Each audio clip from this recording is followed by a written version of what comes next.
నల్గొండ జిల్లాకు భగవంతుడే శిక్ష విధించిన అధ్యక్ష. వాళ్ళ దురదృష్టం దేవుడే వాళ్ళ మీద కక్ష కట్టింది అన్నట్టుగా ఫ్లోరైడ్ ప్రాంతంగా ఆ ప్రాంత ప్రజలు పేదవాళ్ళు కాళ్ళు వంకర, చేతులు వంకర, నడుము వంకర, పుట్టే పిల్లలు అష్ట వంకర్లతో పుడుతుంటే కన్న తల్లిదండ్రుల యొక్క దుఃఖం ఎలాంటిదో అర్థం చేసుకోండి అధ్యక్ష. ఇదే కాకుండా పిడుగులాంటి ప్రమాదం వాళ్లకు మూసీ నుంచి వచ్చింది అధ్యక్ష.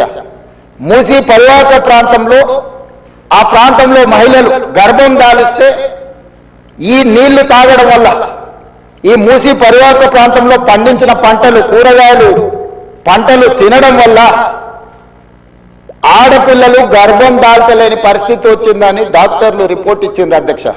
వరల్డ్ హెల్త్ ఆర్గనైజేషన్ మనుషులు నివాస యోగ్యము కాని ప్రాంతంగా నల్గొండ మారబోతుందని ఫ్లోరైడ్ విషయంలో చెప్పడం జరిగింది అధ్యక్ష.